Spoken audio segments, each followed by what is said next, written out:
Un abrazo a todos los de Radio Mordisquito. Estás escuchando Radio Mordisquito.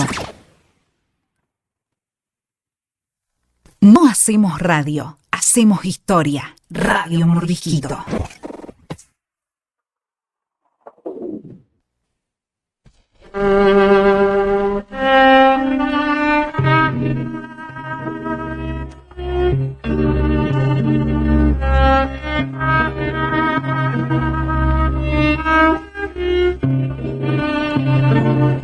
Nací en un barrio donde el lujo fue un albur. Por eso tengo el corazón mirando al sur. Mi viejo fue una abeja en la colmena, las manos limpias, el alma buena. Y en esa infancia la templanza me forjó. Después la vida mil caminos me tendió y supe del magnate y del caur, por eso tengo el corazón mirando al sur. Mi barrio fue una planta de jazmín, la sombra de mi vieja en el jardín, la dulce fiesta de las cosas más sencillas y la paz en la caramilla de cara al sol. Mi barrio fue mi gente que no está, las cosas que ya nunca volverán. Si desde el día que me fui con la emoción y con la cruz, yo sé que tengo el corazón mirando al sur. Buenas tardes a todos. Terminando la semana, comienza un nuevo programa de Perspectivas desde el Sur, siendo este el número 28.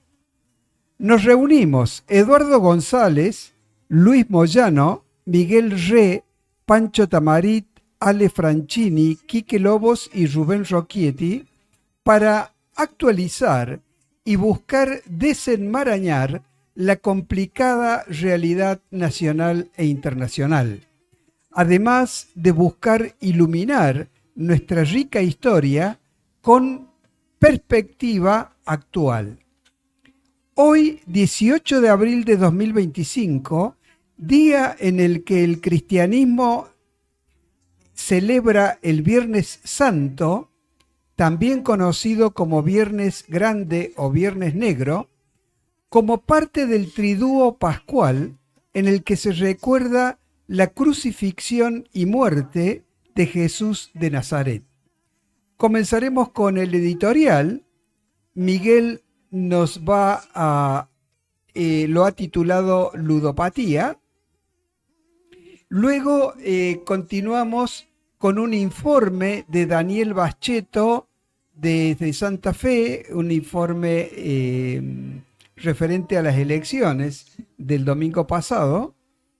Luego continuamos con el bloque de historia con Ale Franchini, en donde va a terminar de hablar respecto de los sucesos con la escultura de Bayer en el sur del país.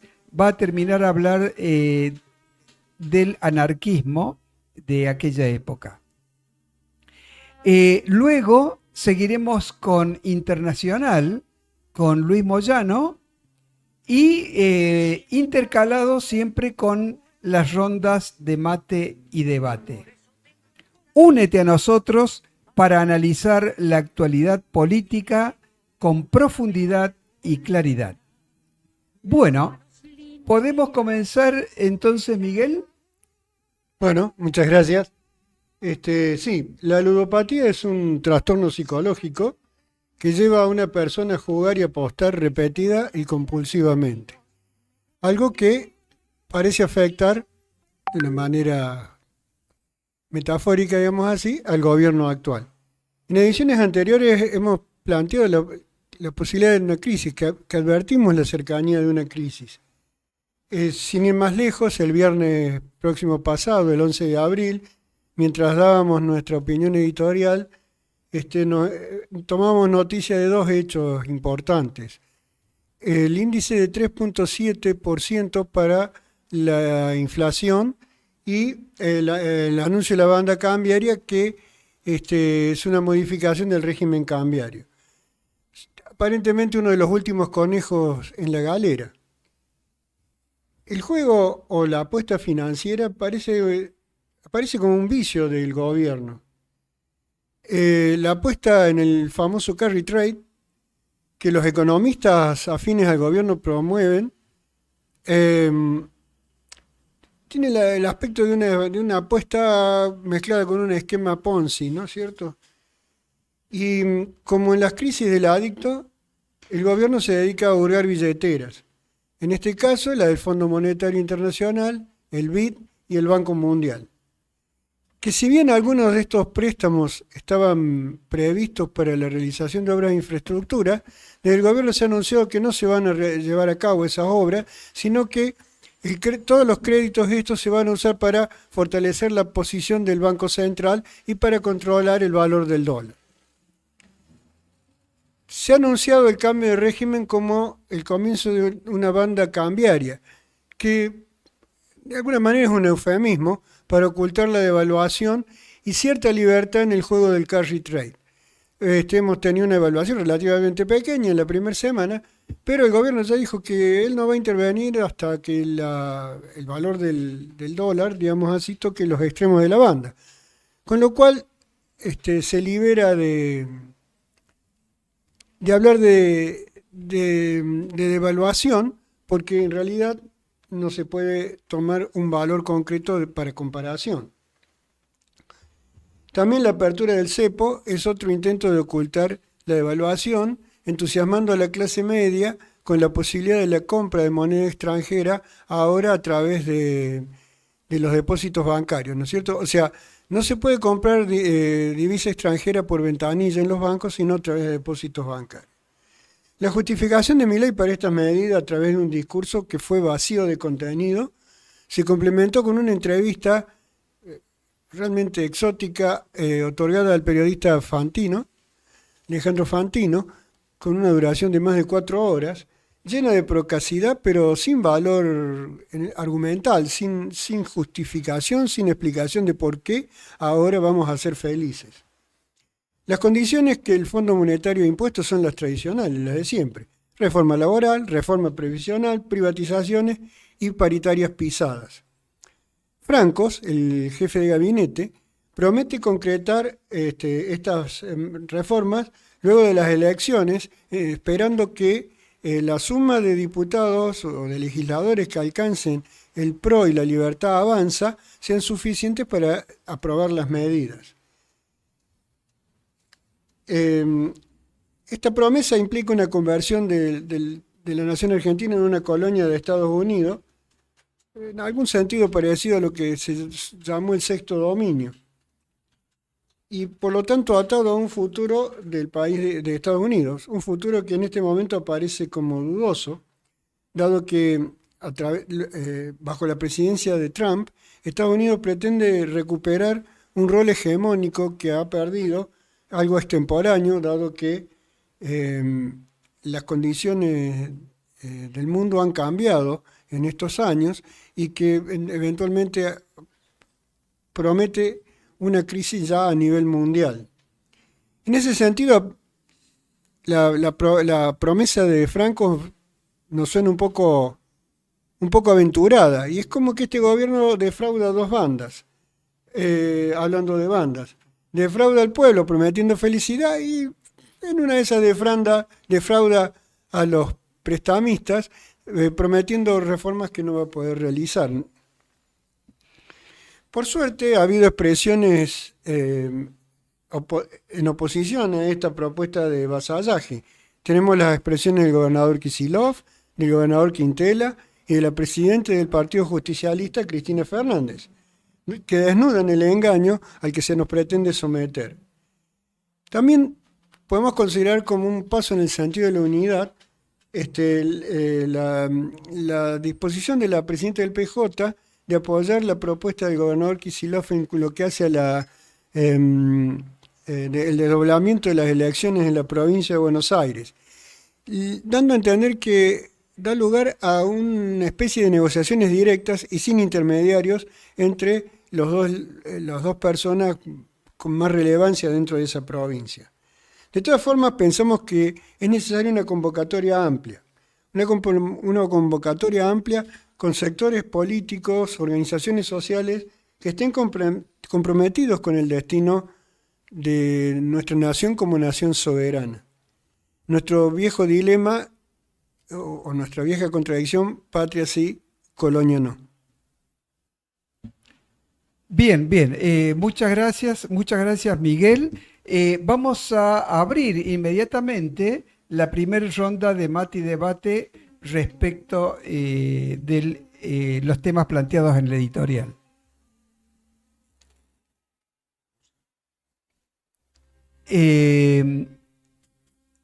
Bueno, voy a participar yo entonces comentando. ¿Que se excluye la otra gente? No, vos, Es tan caliente el tema que ha planteado Miguel que bueno, dale.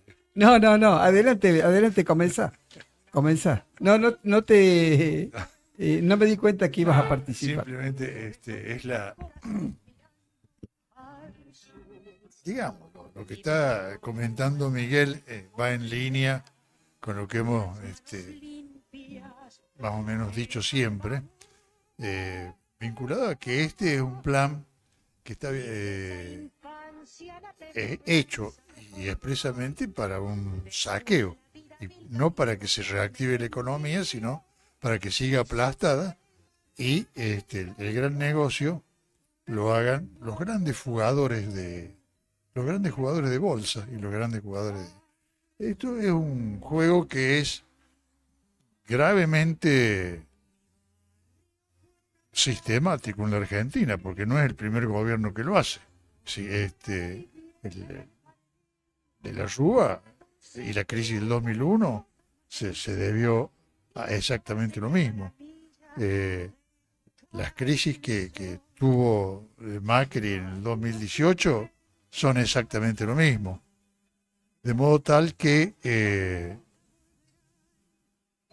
esto es, como dice la gente, más de lo mismo. Pero lo importante de esto es que se inscribe en un mundo en el cual las críticas, digamos, puntuales, están enunciadas no solamente por este programa, sino por los economistas. Y hay una crisis que está vinculada fundamentalmente al desarrollo del sistema capitalista. El desarrollo del sistema capitalista ha generado en esta etapa un momento en el cual el mercado ha suplantado a toda ley que pueda ordenar una sociedad, a toda ley sociológica, a todo contenido político. La economía, tal como fue planteada en este último tiempo, sobre todo en la progresión neoliberal, en la versión neoliberal, lleva al extremo la tesis originaria del liberal Adam Smith de que el mercado se iba a regular e iba a ser el regulador de la sociedad. Eso fue en alguna medida compartido mucho tiempo, esa tesis, con gente que iba en esa dirección. Pero hubo quienes resistieron. Por ejemplo, las teorías económicas de Leeds en Alemania y del propio Keynes en Inglaterra en el siglo XX, advertían que la primacía del mercado podía generar una destrucción de los vínculos sociales. Y es lo que está pasando. Creo que hoy más allá de los datos económicos que en este caso estamos manejando nosotros y están vinculados a nuestra situación en la República Argentina, son una característica general del sistema que tiende a destruir todo vínculo político y todo vínculo social, todo vínculo comunitario, y donde el mercado, que no cuida lo comunitario, ni cuida lo social, ni cuida lo político, sino está en la lógica más pura del lucro individual, ha generado esto que algunos filósofos empiezan a llamar el nihilismo de Occidente, ¿no? Ese sinsentido que da la falta de comunidad. Bueno, eso me parece son las cosas que nosotros, además de la crisis concreta, debemos empezar a discutir en todo el mundo, digamos, no solamente en la Argentina. Bien, bien. Gracias Luis. Bueno, lo que yo iba a decir respecto del editorial es que la política de bandas implementada, yo no puedo dejar de asociar este tema de las bandas con un meme que apareció la semana pasada, en donde decía que el dólar se iba a mover entre dos bandas y aparecía por un lado la banda de Milei, Caputo, Santiago Caputo, etcétera, y por otro lado la banda de Macri, la Cunza, ¿no? Muy... Es cuestión de bandas. Es cuestión de bandas. Bueno, esta política de bandas no es la primera vez que se establece en nuestro país, ¿no? En los comienzos de la convertibilidad de Cavallo, se puso un 20% de diferencia entre las bandas, y en aquel momento las nombraron más explícitamente dólar comprador y dólar vendedor. Entonces, el Banco Central te vendía dólares a 10.000 pesos y te los compraba a 8.000 pesos. En el comienzo, y como boicota la política, algunos sectores de poder implementaron una corrida bancaria buscando comprar grandes cantidades de dólares que la compraron a 10.000 pesos. Como les fracasó la corrida, se quedaron con un stock enorme de billetes y fueron a hablar al Ministerio de Economía para que se los recompraran al mismo precio que lo habían ellos comprado, a 10.000 pesos. Y Cavallo se puso muy duro, dijo que no, que esas era la regla del mercado y quedar la banda entre 8 y 10.000 pesos. O sea, un 20% sobre el valor máximo. En este momento está en un 30% sobre el valor máximo, o sea que es más amplia la banda, pero además no se lo toma explícitamente como, digamos, como valores de intercambio, sino que toma una cuestión más política. La banda inferior se la puso en 1.000 pesos por un hecho político de decir que no devaluaban. Y la banda superior fue el menor valor que le aceptó el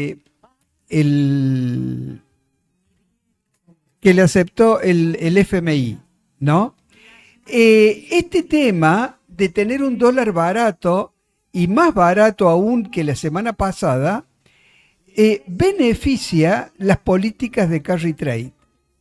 Las políticas de carry trade consisten, yo creo que ya la mayoría lo sabe, pero lo repetimos rápidamente, consisten en que capitales internacionales ingresan con un valor de dólar de estabilidad casi asegurada y hacen una tasa muy importante en pesos que serían equivalentes en dólares, que actualmente está por alrededor del 43%, creo que fue que la pusieron. Entonces da un rendimiento que no se obtiene en ningún lugar del mundo. Entonces, ¿qué es lo que ocurre desde el punto de vista de nuestro país? Nos prestan dólares a una tasa alta y después hay que devolver esa renta en dólares y en dólares que no tenemos y en dólares que siempre escasean en nuestro país. Si no, ¿por qué necesita Milei Caputo el auxilio enorme del FMI con un endeudamiento que pasa a ser el endeudamiento más grande de la historia? En los tiempos futuros, imagínense de cuántos años podemos estar hablando, cuando futuros estudiantes de economía analicen esta situación, va a saltar a la palestra este récord, este triste récord nuestro, pero que además nos somete a una dependencia, a un dominio cada vez mayor de estos capitales. Ya la deuda que tiene nuestro país es impagable, mucho más aún en los plazos de los que disponemos. Y eso el FMI lo saben, los técnicos del FMI lo saben, el gobierno de los Estados Unidos lo saben, pero es una forma de apretar para obligarnos a entregar las riquezas naturales, que es lo que les interesa en definitiva. La naturaleza que están bajo tierra y la naturaleza que están a nivel de tierra. No les importa las industrias. Y si estos sudamericanos quieren hacer industria, bueno, que compren la maquinaria que nosotros ya dejamos de usar. Por eso habilitaron la importación de maquinarias usadas para que podamos jugar de alguna manera a la industria, pero sin ser en ningún momento un competidor internacional de los productos industriales. Y esto se sabe porque cada vez que nuestro país ha tenido algún desarrollo tecnológico importante, nos hemos destacado. Y las pruebas al canto son los 2 últimos satélites ARSAT que hemos colocado en las órbitas geoestacionarias y la central nuclear casi portátil que desarrolló el INVAP y que, digamos, curiosamente han robado todos los planos en estos momentos, ¿no? Entonces, acá esto se ata con otra discusión. ¿Los capitales extranjeros son beneficiosos? Digamos, desde el liberalismo siempre se dice que es importante que vengan capitales extranjeros porque de esa forma se invierte en el país y la producción va fuera del país. Esos capitales son importantes y hay que analizar muy bien las condiciones de entrada y de salida. Pero los capitales que ingresan ahora son los capitales que se llaman golondrina, que con una orden en una página web se salen en milisegundos de la inversión de nuestro país. Bien. Sí, Miguel. Sí, dos agregados me permitiría. Uno, que esto del carry trade es un negocio, ¿no?, en donde mientras la tasa de interés esté por encima de la tasa de devaluación, entonces el negocio se da. Y digamos, un poco antes de que se crucen esas dos tasas, es el momento de salir. Lo importante es saber cuándo salir. Entonces, quienes estén cercanos al gobierno son los que van a estar beneficiados para saber cuándo salir. Y en algún sentido se asemeja a un esquema Ponzi. Los primeros en salir son los que ganan dinero. Y el resto queda endeudado, quedan perdiendo dinero. Y el otro aspecto que trajo a colación Luis también, con respecto al libre mercado, me gustaría también ligarlo con un comentario que hizo Spotorno, un economista que hasta hace poco ha integrado un conjunto de asesores del gobierno nacional, donde diferencia entre precios inelásticos y precios elásticos. Y tomando esa idea, yo pensaba, digo, bueno, que el libre mercado como tal no existe si existen precios inelásticos, sobre todo si esos precios inelásticos están de alguna forma regulados o impuestos por el Estado. De los ingresos de la población hay una fracción de los ingresos que deben destinarse a gastos fijos, por decirlo de alguna manera, como los costos de la electricidad, del gas y demás servicios. Esos costos están manejados por el Estado, por el gobierno. Y entonces, esos se convierten en costos inelásticos, que al demandar una mayor fracción del ingreso de la población, hacen que el remanente para otras necesidades disminuya. Y esto nos está llevando, es lo que nos está llevando de alguna manera a las crisis de consumo a las que se hace referencia sistemáticamente en los noticieros. Además, eso de que lo fije el Estado es muy relativo. Interviene el Estado en la fijación, pero el carácter monopólico, sobre todo hoy, de la producción de energía y de la generación de energía y de la venta de energía, hace que esos precios estén modulados por grandes monopolios internacionales. Ni siquiera del petróleo o del gas, sino por BlackRock, por ejemplo, o JP Morgan, o sea, grandes captadores de inversiones, digamos. Sí, lo que me refería es que en algún momento el Estado fue capaz de poner limitaciones, y en este momento el Estado no pone limitaciones, sino que alienta. Eso me refería.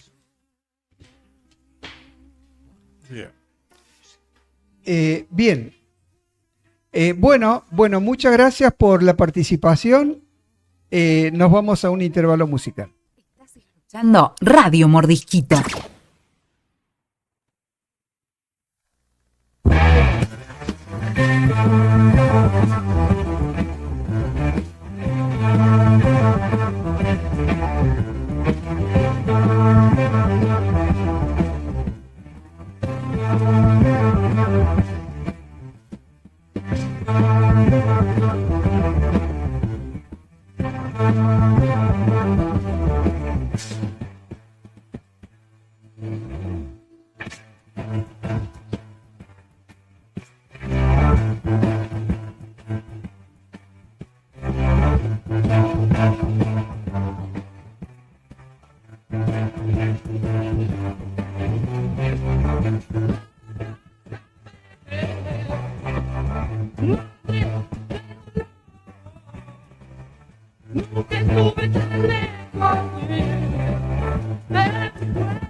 ¿Quién está aquí? Que ronda mi muerte.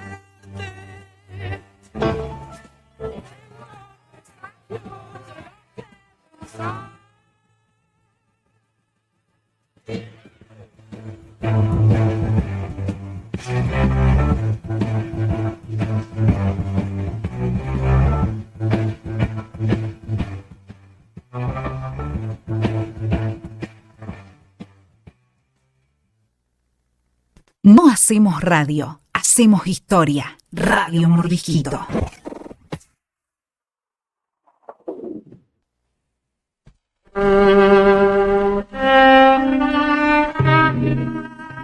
Hemos escuchado Post Crucifixion por Pescado Rabioso.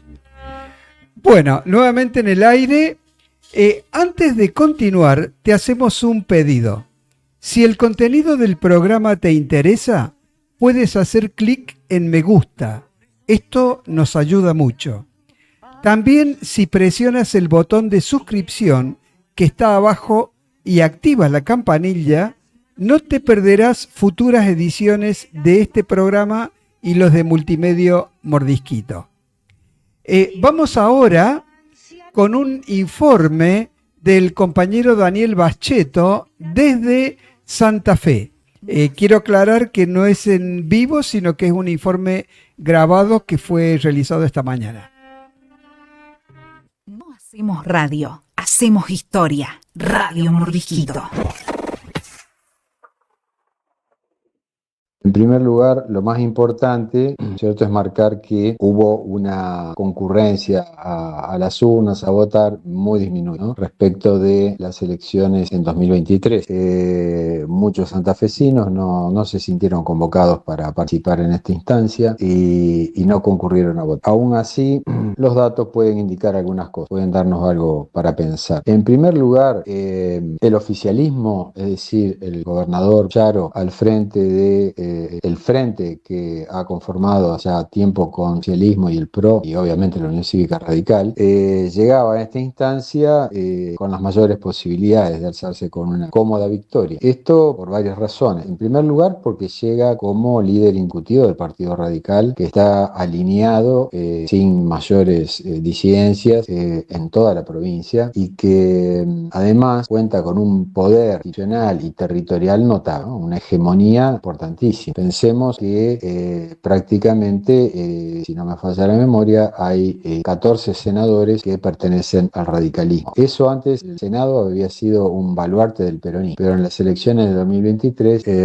fue una derrota generalizada de los candidatos del peronismo en los distintos distritos y hoy, Cámara Alta, el radicalismo tiene una hegemonía absoluta. Eso por un lado, y Puyaro apostó mucho a ese envión de ese triunfo en los distintos departamentos de la provincia, de manera que encabezaban las listas es decir, recurrió a nombres de los senadores para la lista de convencional, de manera de garantizar un arrastre de votos importante, y eso se cumplió en la elección.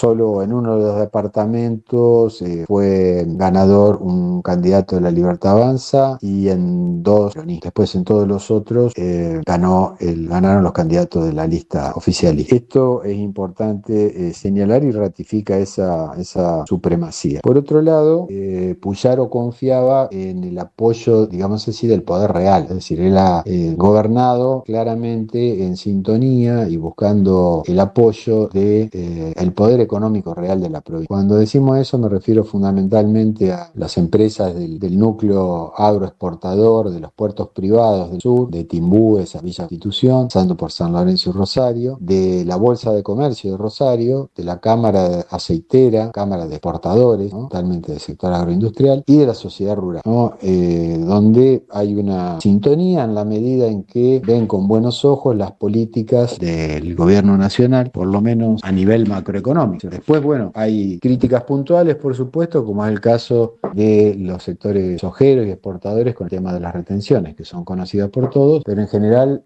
avalan las políticas. Y en ese sentido, Puyaro esas políticas no las discute. Lo único que ha puesto en discusión es el perjuicio de la provincia de Santa Fe en el sentido de los fondos que la nación le debe y que no los quiere, y la ausencia de apoyo para obras públicas fundamentales como las grandes rutas nacionales, que son tráfico intenso ahora, que está llevando la cosecha gruesa, miles de camiones, miles por día llevan la cosecha gruesa de esos puertos del sur de Rosario, y las rutas están detonadas, fundamentalmente la ruta 9, la 34, la 11 11, pero también hay otras menores que están detonadas. Y la última reunión que tuvieron con Caputo les dijo que no había un peso para sobra, o sea que se vinieron con manos vacías.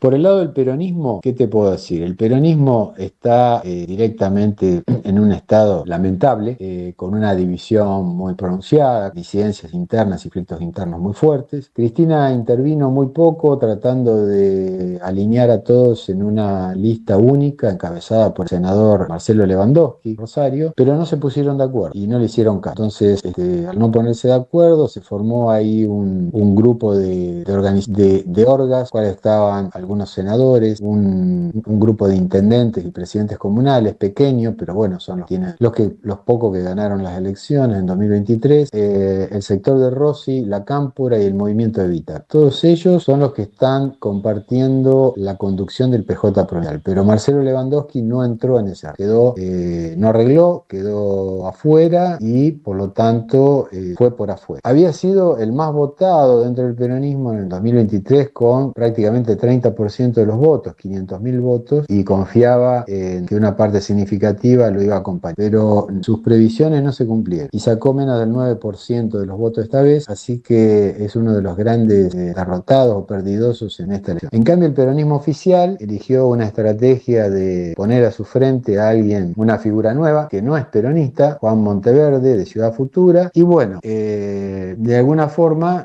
salvó la ropa, es decir, con la figura de Monteverde, una figura en censo, con trabajo social y territorial, Rosario, Ciudad Futura, con buenos antecedentes, logró de alguna manera quedar como la segunda fuerza y por lo tanto como un potencial, digamos, expresión de todos aquellos que quieran que se ubican como opositores a quienes gobiernan la provincia. Monteverde, como digo, llegó a una alianza con grupo de intendentes, algunos senadores peronistas, el sector de Rossi, el movimiento Evita y la Cámara. Por otro lado, se había presentado a la elección de manera separada también Roberto Zuckerman, que Roberto Zuckerman había sido un hombre del riñón de Rossi. Después el sector de Rossi también se rompió acá en Santa Fe, se rompió en Rosario.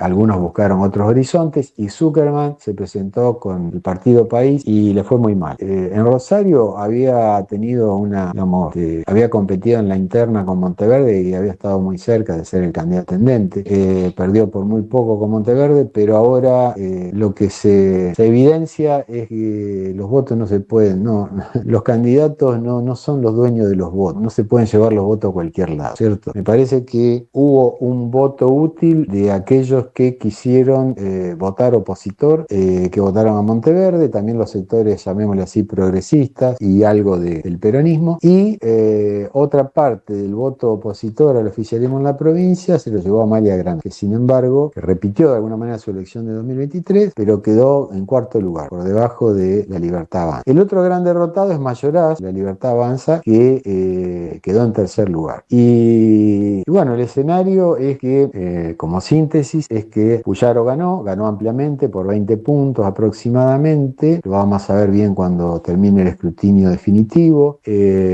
No va a tener mayoría propia en la convención constituyente, pero va a tener un número muy importante y con los otros convencionales que fueron electos de las otras fuerzas, seguramente hay unos cuantos con los que va a poder sumar para llegar a su objetivo, que es reformar la Constitución para lograr la reelección. Eso seguramente lo va a lograr y va a contar con aliados para ese propósito. De todas maneras, algo que no ocurrió en la previa, es decir, no se instaló en la sociedad el tema de la importancia de la reforma de la Constitución, no hubo esclarecimiento a la población, prácticamente no hubo campaña de explicarle a la gente de qué se trataba. Eso también conspiró contra la participación, los votantes.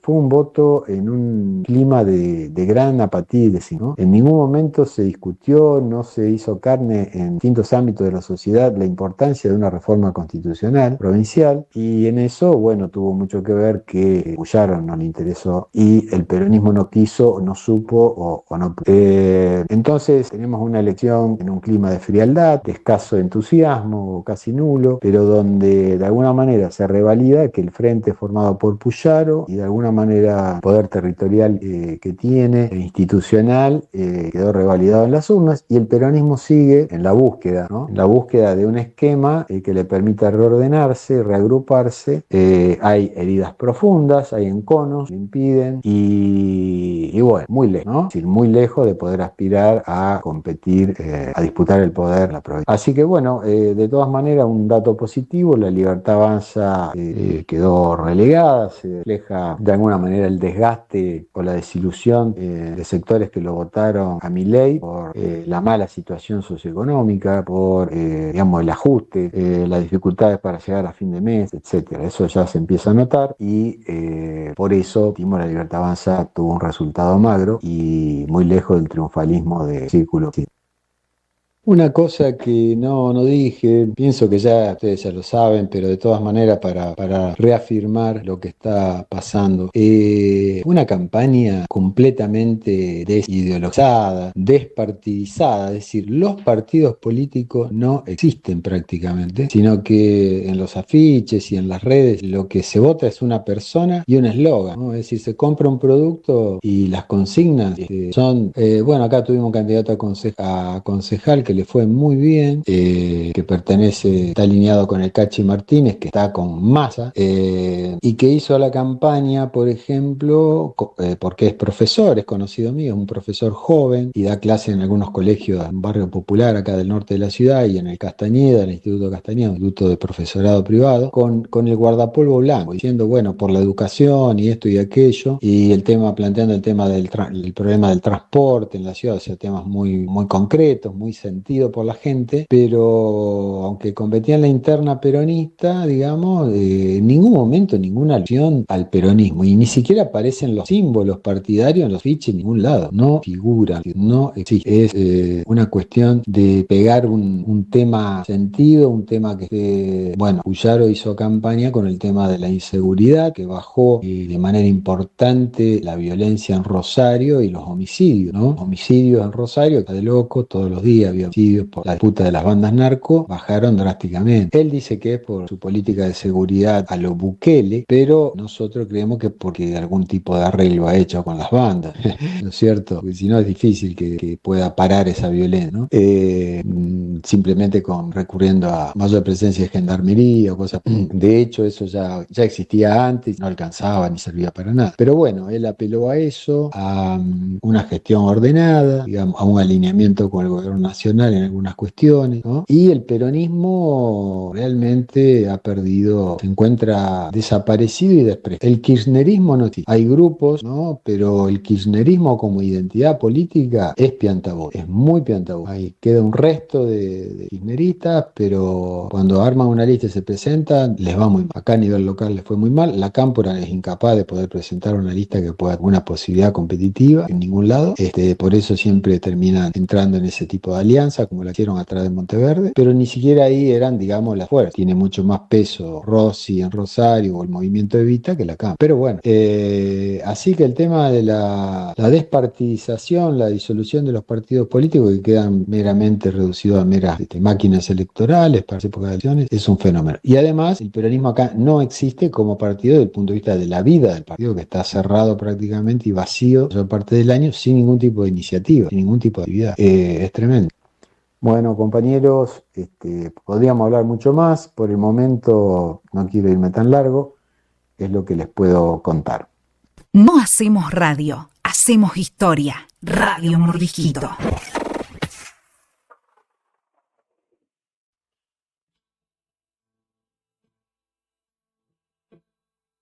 Ya no habrá más calma, no.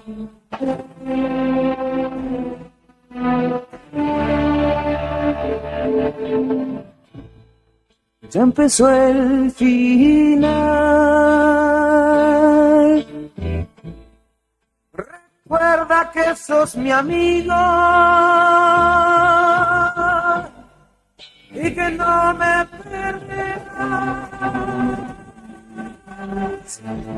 Y que será el camino,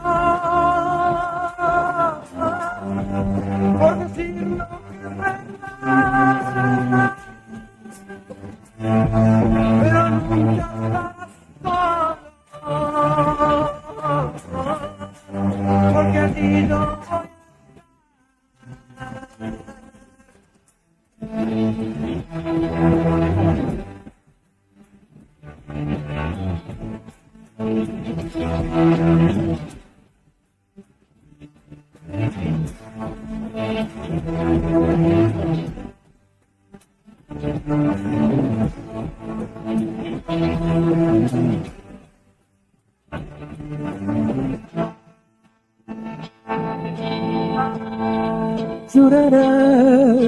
amigo.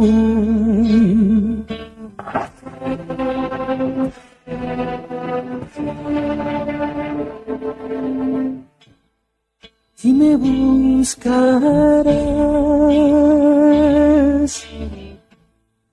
Será cuando yo me haya ido a prepararte un lugar.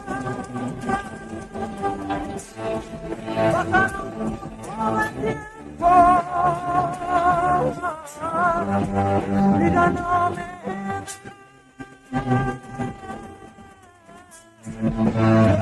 pasa el tiempo y a verme volverás.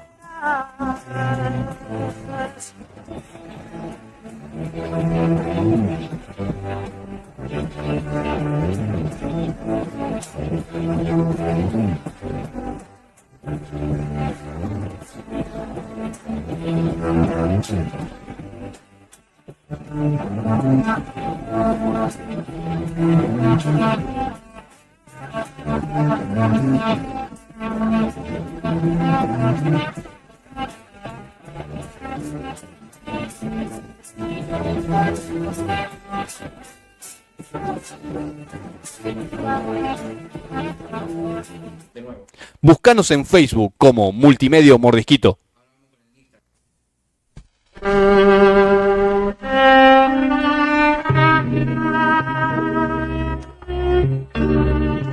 Bueno, escuchamos un fragmento de Cristo, Muerte y Resurrección por Vox Day. Ahora el bloque de historia. Muy bien, gracias Rubén, Miguel, compañeros, Luis, Pancho, Misael, hoy en la operación técnica. Bueno, acá vamos a hablar un poco de otro de los temas, ya para ir terminando con estos temas que se dispararon a propósito de la destrucción del monumento a Osvaldo Bayer, ¿sí? Que es el tema del anarquismo. Y elegimos este tema en primer lugar porque Osvaldo Bayer se proclamaba, él mismo se asumía como anarquista, ¿sí? Se definía a sí mismo como un anarquista. Y este tema viene a colación porque también sabemos que Milei y algunos de sus partidarios también se apropian, en mi opinión, malamente, o sea, tergiversan el sentido del anarquismo, o sea que no tiene nada que ver con aquellos anarquistas a los cuales nos vamos a referir un poco en el programa de hoy, ¿sí? En primer lugar, vamos a decir qué es el anarquismo, ¿sí? Cómo se lo puede definir. Y podemos decir que el anarquismo la palabra significa sin autoridad, sin poder, sin gobierno, sería etimológicamente, ¿sí? La anarquía, la falta de gobierno. Y estos son principios que dieron origen a un movimiento político de izquierda, ¿sí? A diferencia de estos supuestos anarquistas o anarcocapitalistas de hoy en día, que justamente se ubican en las antípodas, ¿no? En la ultraderecha.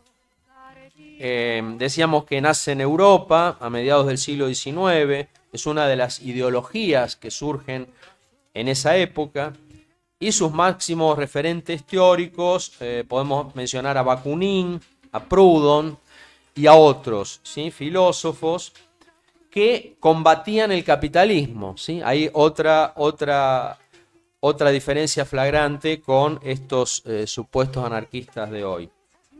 Y combatían, por lo tanto, todas las estructuras jerárquicas y sociales de poder, ¿sí? De allí su lema más famoso que decía: sin Dios, ni patria, ni amo, ¿sí? O sea, no reconocían prácticamente ningún tipo de autoridad. Esto ya los diferencia, por ejemplo, además de proclamarse como anticapitalistas, y en ese sentido hablaban de ir contra el Estado, ¿sí? que ahí tal vez sería el único elemento que se podría identificar como común a estos supuestos anarquistas de hoy, ¿sí? O sea, Milei ha dicho que él quiere destruir al Estado, ¿no? Desde adentro. Ahí sí habría un punto en común, pero muy, muy distinto el sentido y el para qué, ¿no? Y habría que discutir si realmente Milei está yendo contra el Estado, o en realidad está utilizando al Estado para beneficiar a determinados grupos de poder. En nuestro país, el anarquismo tuvo una fuerte inserción en el movimiento obrero argentino de principios del siglo XX y se caracterizó por sus acciones directas: huelgas generales, ocupación de establecimientos, enfrentamiento con los rompehuelgas, con la policía y con el ejército, ¿sí? Ahí también, bueno, ahí tenemos otra diferencia, ¿no? Estos anarquistas de hoy en día utilizan a las fuerzas represivas en contra del pueblo. ¿De qué manera imaginaban estos anarquistas de principios de siglo, que son los que reivindicaba Osvaldo Bayer, ¿sí? Incluso escribió un libro sobre un anarquista de Argentina, o sea, italiano, pero que actuó en la Argentina, al cual después vamos a mencionar, que fue Severino Di Giovanni. Ellos imaginaban que mediante una huelga general insurreccional, sus reivindicaciones eran totales, ¿sí? O sea, la destrucción del sistema capitalista, como decíamos antes, y las estructuras jerárquicas. Estos eran los fines, ¿sí? Los modos o los medios variaban, ¿sí? Había quienes creían en la acción individual y otros que buscaban construir una intervención colectiva, organizada, ¿sí? Y ahí vemos que algunos llegaron a utilizar el terrorismo, ¿sí? Es decir, un terrorismo, digamos, muy de principios del siglo XX, como era el de arrojar bombas a determinados personajes del régimen. Mientras que otros priorizaban la esfera organizativa y la acumulación de poder. En nuestro país, el primer dirigente importante del anarquismo fue un italiano, ¿sí? Hay que recordar la gran cantidad de inmigrantes de origen italiano y de otros orígenes europeos, pero la cantidad de inmigrantes italianos en la Argentina del principio del siglo XX fue muy grande, ¿sí? Recuerdo estadísticas en las cuales, por las cuales se verifica, por ejemplo, la población de la ciudad de Buenos Aires a principios del siglo XX era mayoritariamente de extranjeros, ¿sí? O sea, la mayoría de los habitantes de la ciudad de Buenos Aires por los años 1900, 1905 eran extranjeros. En buena medida italianos, también había españoles, de Europa Oriental, etc. Y en este grupo de inmigrantes se destaca la figura de Enrico Malatesta, ¿sí? Un italiano, un célebre filósofo anarquista. Va a constituir un grupo de estudios sociales y va a editar un periódico en idioma italiano, ¿sí? Que se llamaba La Questione Sociale. Malatesta va a estar algunos años en nuestro país. En 1887 va a ayudar a conformar un sindicato de panaderos, ¿sí? O sea que ahí ellos le van a dar mucha importancia a los anarquistas en esa época a la organización sindical y van a llegar a tener gran influencia, cosa que ya la vamos a mencionar. Malatesta regresa a Europa en 1889. Por esos años se va a fundar un periódico llamado La Protesta Humana, luego va a ser simplemente La Protesta, su título, que va a tener un gran éxito editorial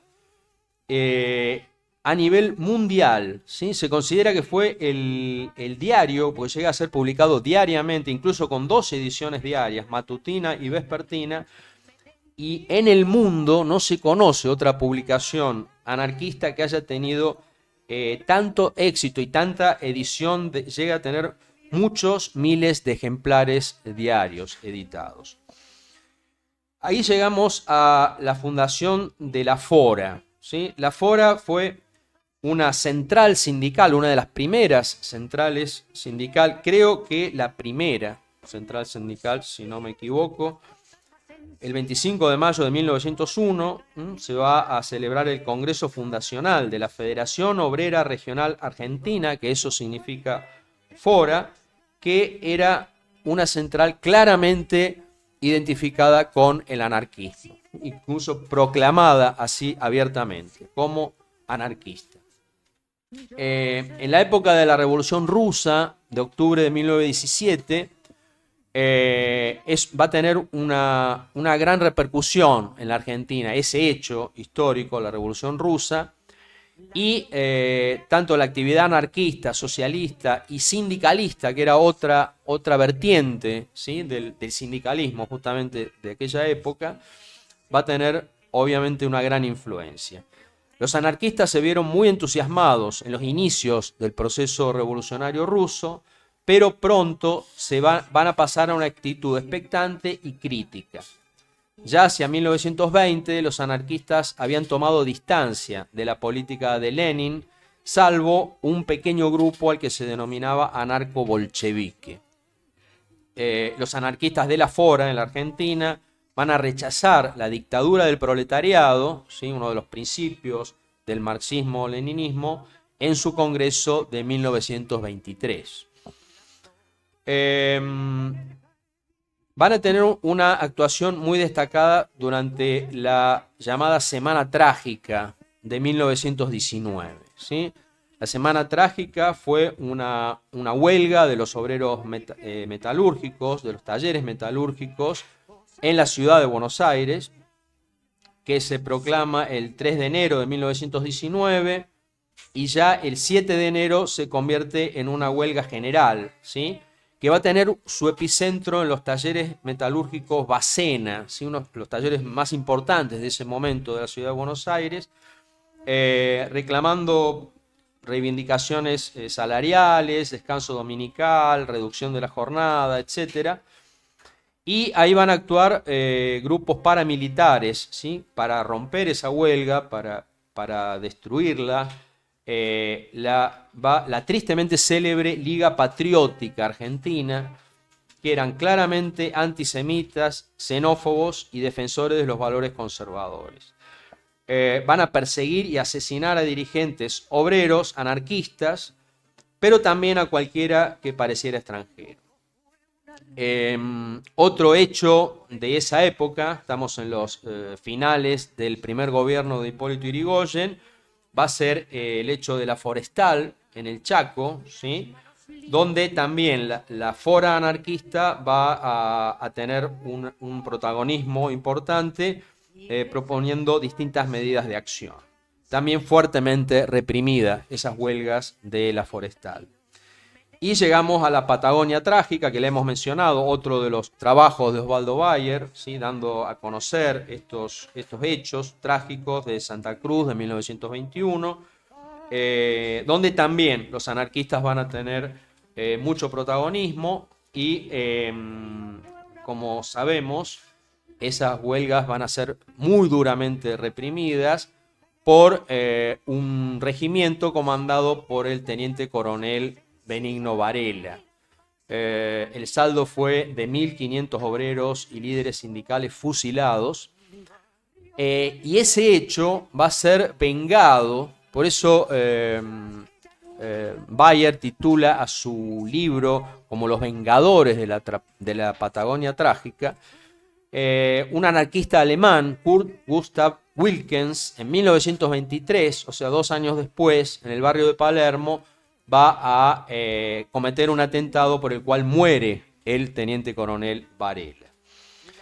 Ya llegando, bueno, siguiendo en los años siguientes va a haber estas divisiones entre quienes siguen apoyando a la Revolución Rusa y quienes se diferencian desde el anarquismo, y va a haber una huelga en junio de 1923 porque Wilkens, este anarquista alemán, va a ser asesinado dentro de la Penitenciaría Nacional, donde se encontraba detenido. Luego podemos mencionar a Simón Radowisky. Simón Radowisky había sido también un anarquista que varios años antes, en 1909, había asesinado también en un atentado a un jefe de policía de Buenos Aires llamado Ramón L. Falcón, ¿sí? También como en venganza por unas fuertes represiones que había habido en aquel momento. Y va a haber unas campañas por la liberación de Radowisky impulsadas por la FORA, la Central Anarquista. Y esto se va a unir a las campañas que hubo incluso en la Argentina contra la ejecución de Sacco y Vanzetti. Sacco y Vanzetti fueron dos anarquistas italianos, pero que van a ser condenados a muerte y ejecutados en los Estados Unidos porque se les endilga un robo a mano armada y un asesinato de dos personas que nunca se pudo probar, pero van a ser juzgados y van a ser condenados a silla eléctrica en 1927. Hubo campañas en todo el mundo contra esto, y también en la Argentina por parte de los anarquistas. Bueno, ya como para ir cerrando esto, decíamos la muerte de Sacco y Vanzetti, que ya la mencionábamos, y por último vamos a mencionar el caso de Severino Di Giovanni, ¿sí? A quien nos referíamos, o sea, se refirió Osvaldo Bayer en uno de sus trabajos, reivindicándolo, que fue un periodista, un obrero y poeta anarquista, y que va a ser encarcelado y luego se le va a aplicar la pena de muerte en la Argentina en 1931 porque se lo acusa de distintos atentados terroristas por aquella época. Bueno, queríamos un poco recordar todo esto, poner un poco más de claridad en esto por este mal uso que se está haciendo, esta especie de usurpación del término del anarquismo por parte del gobierno actual de Milei, el término libertario que ellos usaban, ¿sí? Lo usaban mucho, se identificaban como libertarios, y este gobierno también lo pretende utilizar en su favor. Y claramente no tiene nada que ver, ¿no? O sea, porque más allá de todas las críticas que se le pueden hacer al anarquismo, que son muchas, y yo comparto muchas de esas críticas, pero claramente fueron luchadores en favor de los sectores populares, tuvieron mucho que ver con el surgimiento del sindicalismo en la Argentina, dirigieron muchas luchas obreras y claramente iban totalmente en contra de esta ideología de ultraderecha que se pretende imponer actualmente desde el gobierno. Bien, bueno, muchas gracias, Alejandro, muy interesante el planteo, ¿no? Nos vamos a ir a un intervalo musical y volvemos con Internacional.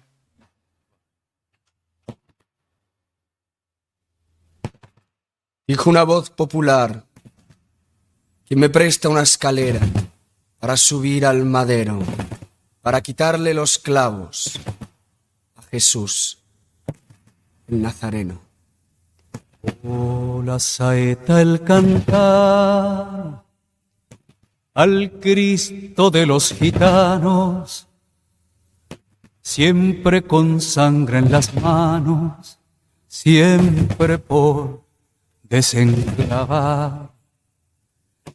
Cantar del pueblo andaluz, que todas las primaveras anda pidiendo escaleras para subir a la cruz. Cantar de la tierra mía que echa flores al Jesús de la agonía, y es la fe de mis mayores. Oh, no eres tú mi cantar, no puedo cantar ni quiero a ese Jesús del madero, sino al que anduvo en la mar. ¿O no eres tú mi cantar? No puedo cantar ni quiero a ese Jesús del madero, sino al que anduvo en la mar.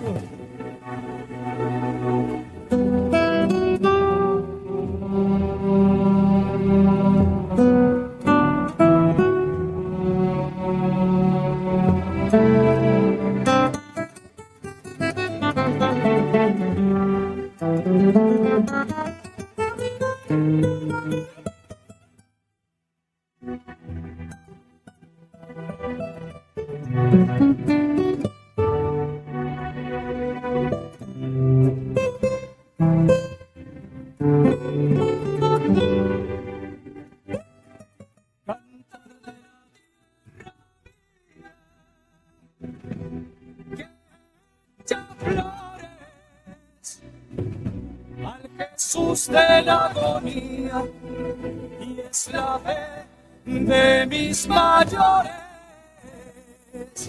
¿O no eres tú mi cantar? No puedo cantar ni quiero a ese Jesús del madero, sino al que anduvo en la mar. No hacemos radio, hacemos historia. Radio Mordisquito.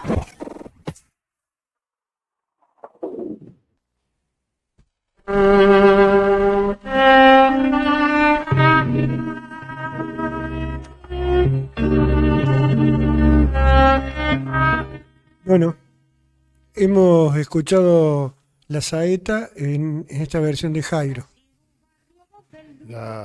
Bien, adelante Luis. La diversidad de temas que venimos siguiendo en el tema internacional nos agobian. Acá charlando en este interín que tenemos musical, los compañeros me dicen que por un lado siempre esto que venimos siguiendo de la crisis mundial del capitalismo como sistema, paralelo a la crisis geopolítica, ¿no es cierto? Es decir, el tema de las elecciones en Ecuador, evidentemente el fraude, el tema de los aranceles. Bueno, el tema de los aranceles está ligado a este tema anterior que he dicho.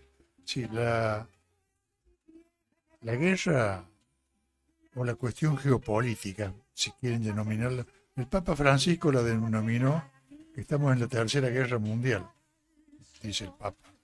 Y mucha gente coincide en que este enfrentamiento que hoy se lleva a cabo en el mundo es evidentemente un problema geopolítico mundial, que se está desarrollando a la par que que la crisis del sistema capitalista. Fíjense que este tema de los aranceles es un tema puntual que lo inicia Trump en el año 2018 y lo retoma con una profundidad ahora en el año 2025.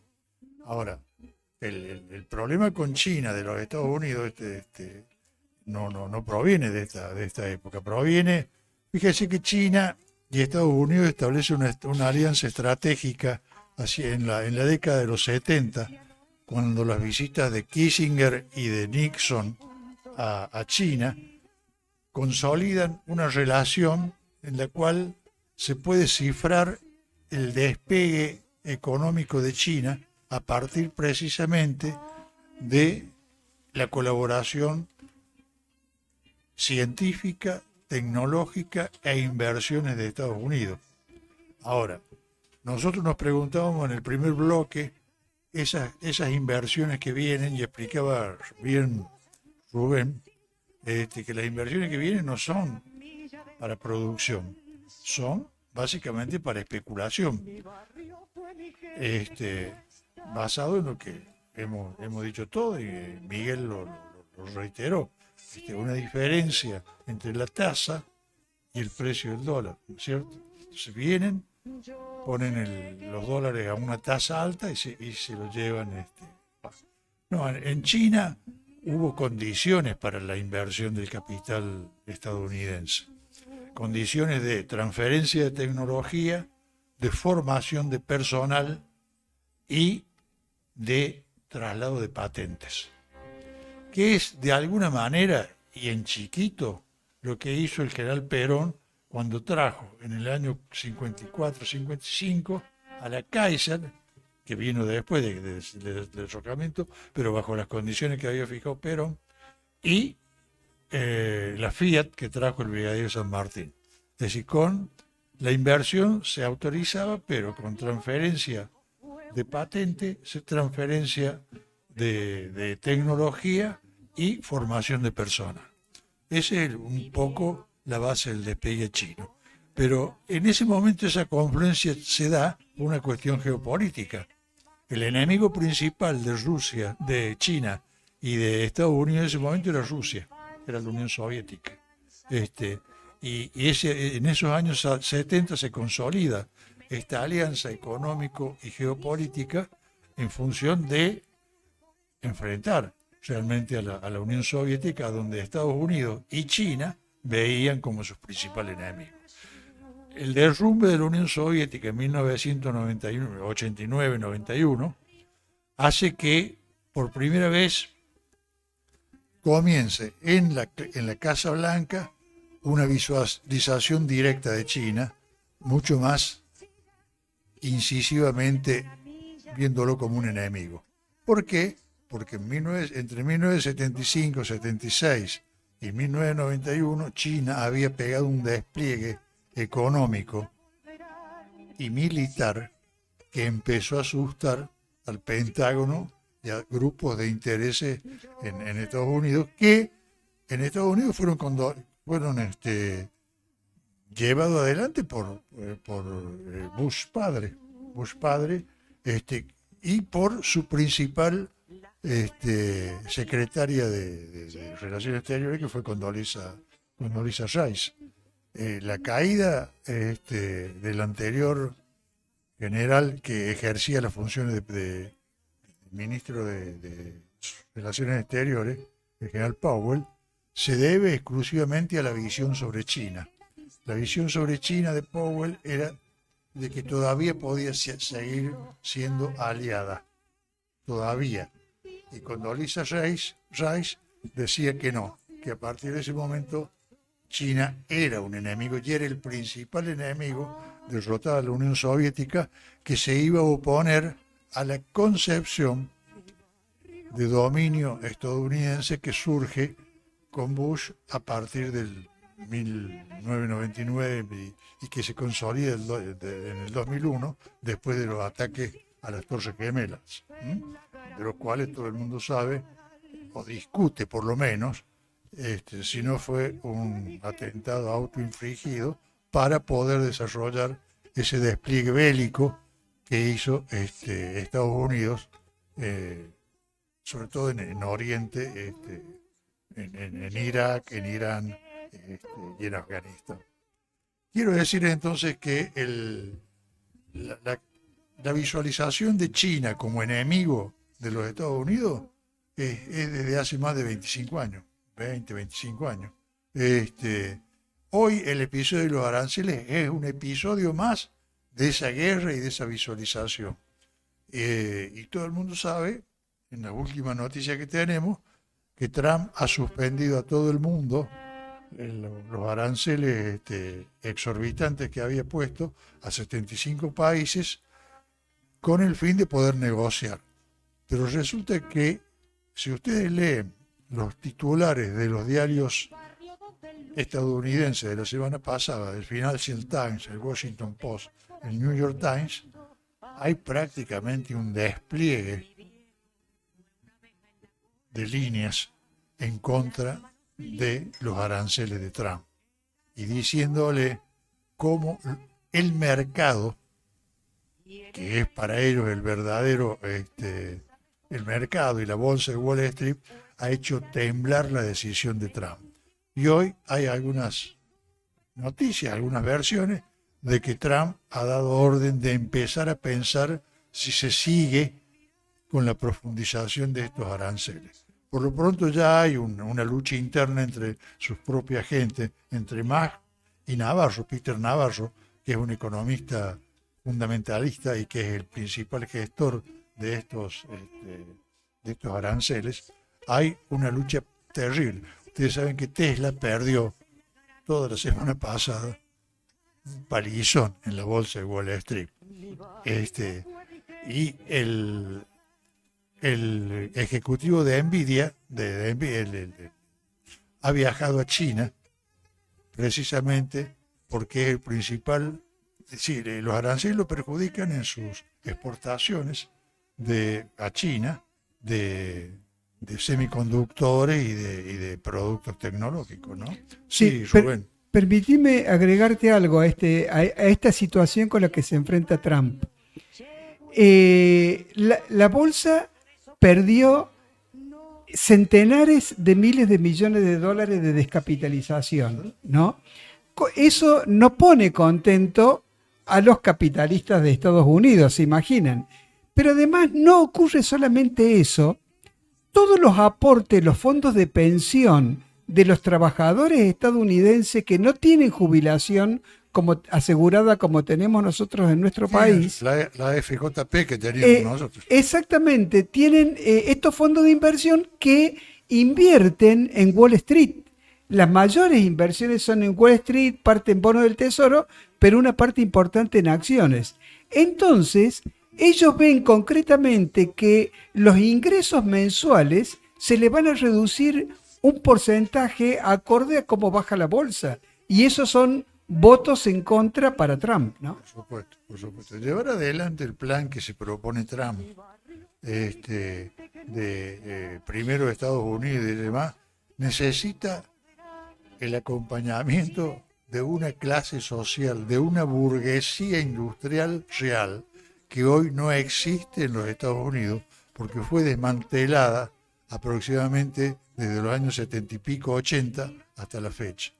Esa burguesía industrial, que sería la que reindustrializaría realmente Estados Unidos, hoy no existe en Estados Unidos.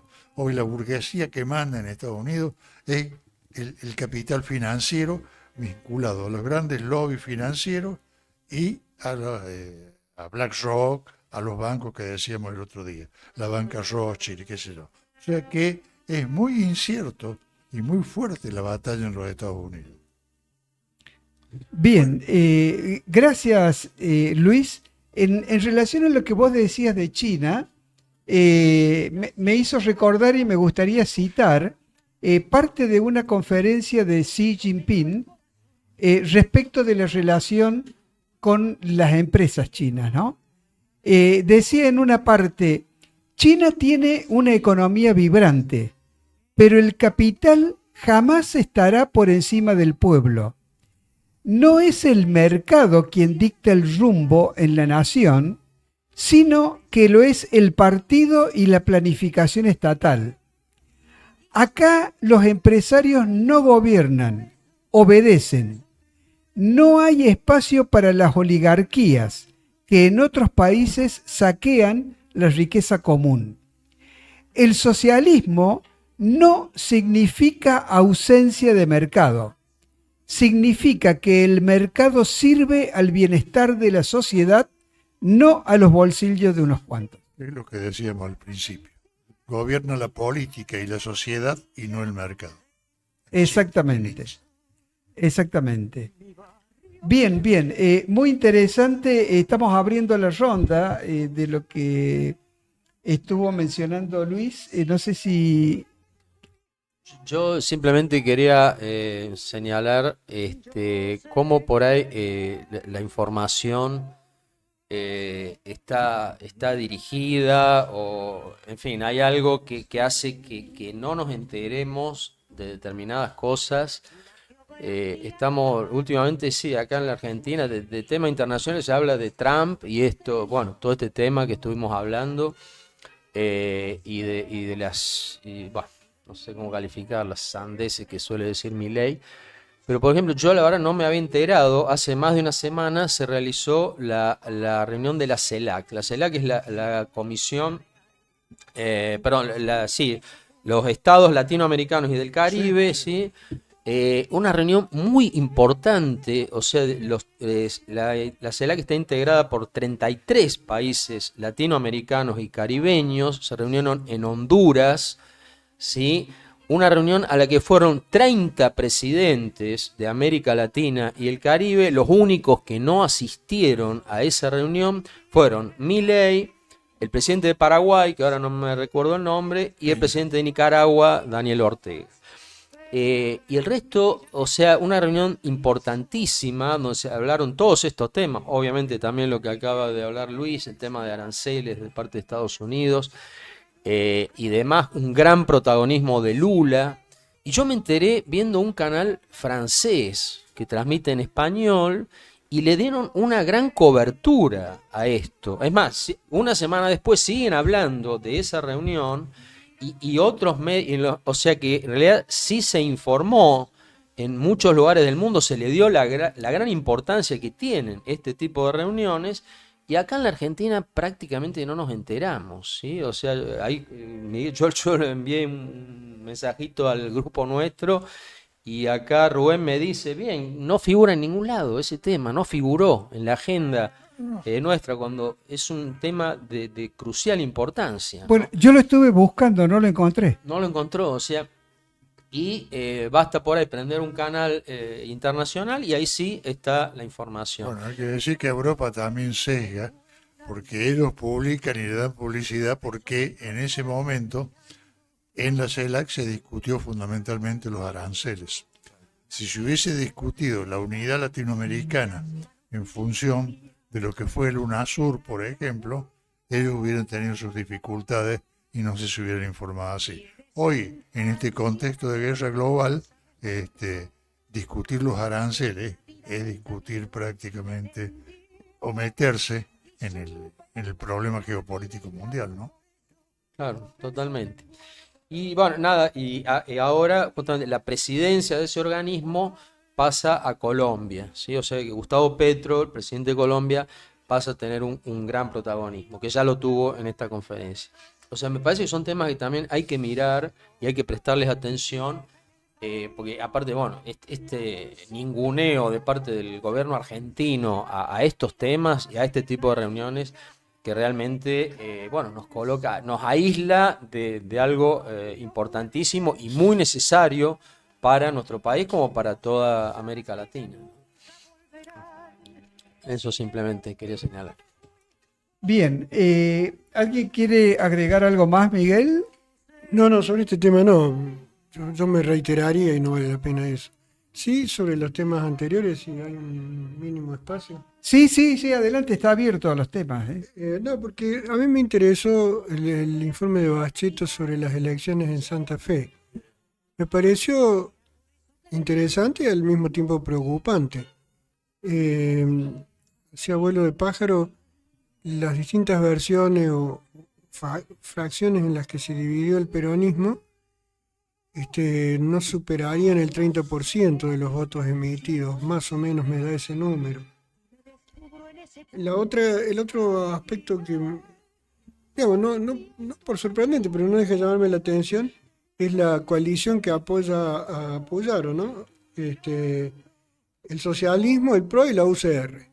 Interesantísima coalición, digamos, si vamos al caso, porque... Pragmatismo puro. Sí, o digamos, hay una confrontación, porque digamos, acá, bueno, dice ganó Puyaro y salió segundo, ese otro muchacho Ciudad Futura. Sí, Monteverde. Pero, digamos, si uno piensa en una elección a nivel provincial, digamos, para la gobernación, me parece que los números están 70-30, si es que se pueden trasladar a futuro, ¿no? Pero te ponen en un 70-30, lo cual no deja de ser un número preocupante, si es que esto se traslada a un futuro de acá a 2 años, digamos, una cosa así. Es como que hubiera una especie de castigo, ¿no? Que el peronismo estuviera en penitencia. Y de alguna manera no logra arrimar a sectores nacionales, porque me cuesta pensar que el 70% bueno, la población de Santa Fe no, porque los asistentes a la elección fueron un número reducido, alrededor del 60%. 58%. Claro, o sea, no llega al 60%, entonces digamos, no sé si es un muestreo de la población de Santa Fe, pero de todas maneras, Santa Fe, que es una provincia donde el peronismo ha ganado gobernaciones, ¿no? Y de pronto se lo ve en un retroceso así de grande, es como que si estuviera pagando una penitencia o algo por el estilo, ¿no? Como si fuera necesaria una reconciliación del peronismo con los sectores nacionales. Yo en el editorial planteaba que con el peronismo no basta, es necesario sumar a otros sectores que apuesten por la nación, pero esa suma no se va a dar si no se va en unidad, ¿no? Así que esas son algunas de las reflexiones que me dejó este informe que me pareció preocupante. Bien. Bueno, muchas gracias, Miguel.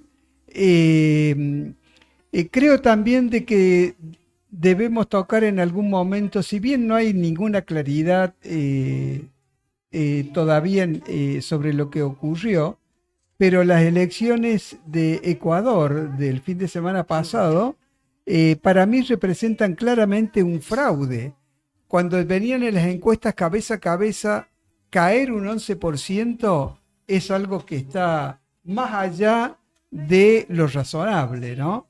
Y creo que eso es algo muy serio y también un indicador de que el poder internacional, el círculo rojo internacional, está dispuesto a todo con tal de no perder Sudamérica, ¿no? Esa es la lección fundamental. Están dispuestos a todo.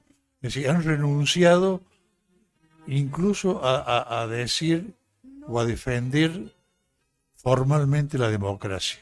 No. Si hay que hacer fraude, se hace. Si hay que matar, se mata, ¿no? Esa decisión política es la que resalta en general en episodios de esta naturaleza.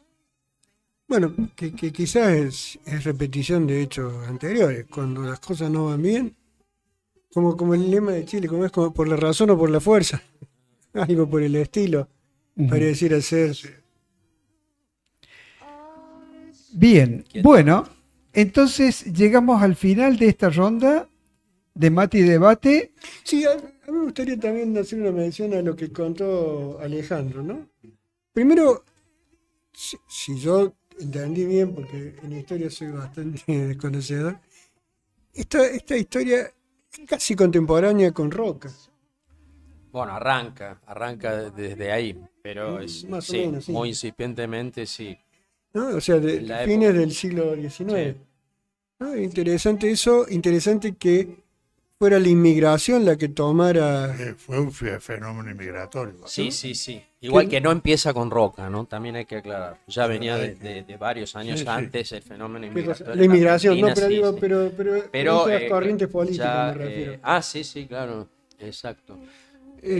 No, digo que de alguna manera traen la tradición europea más que lo que pudiera ser la tradición Sí, pero nacional. tiene cierta inserción en sectores populares de vieja tradición criolla, porque de alguna manera el ideario anarquista se parecía mucho a lo que habían perdido sectores de esa sociedad criolla en decadencia, que era la libertad del gaucho. De alguna manera ese gaucho al que canta Martín Fierro, ese hombre libre de la Pampa, en algunos aspectos, cuando entra a trabajar en lo frigorífico, en la cosa ya semiurbana, tuvo mucha adhesión. No es casual que esa gran cantidad de anarquistas, una vez derrotado el anarquismo, después de los congresos de la Fora de 1919, 20 y pico, se hacen irigoyenistas. Gran parte. Es un fenómeno a discutir más profundamente. Seguro. Bien, muchas gracias. Esto da para continuarlo, pero lo vamos a continuar en próximos programas. Bueno, Miguel, ¿con qué tema nos vamos a despedir? Bueno, digo, temas que de alguna manera se relacionan con esta conmemoración de la Semana Santa, rescatando lo perdido por la banda Lobos. Bien, bien. Bueno, en base también a lo que dijo Miguel, que nos vamos despidiendo, puedo decir que este programa lo hemos hecho en medio de la festividad de Semana Santa, por lo que solo podemos desearles que continúen vuestro merecido descanso. Para el domingo les deseamos muy felices Pascuas en compañía de sus seres queridos. Recuerden ayudarnos a divulgar este programa. Esperamos encontrarnos el próximo viernes. La esquina del albacete. No hacemos radio, hacemos historia. Radio Mordisquito.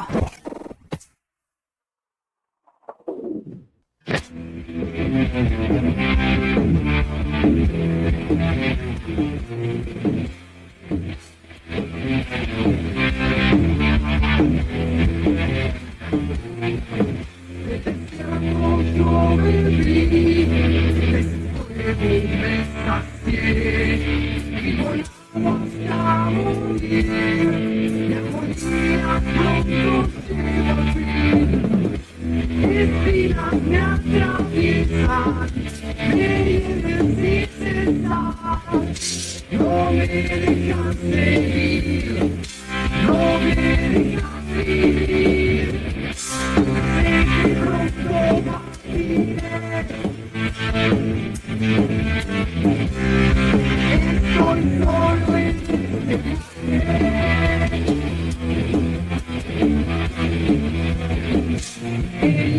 viaje.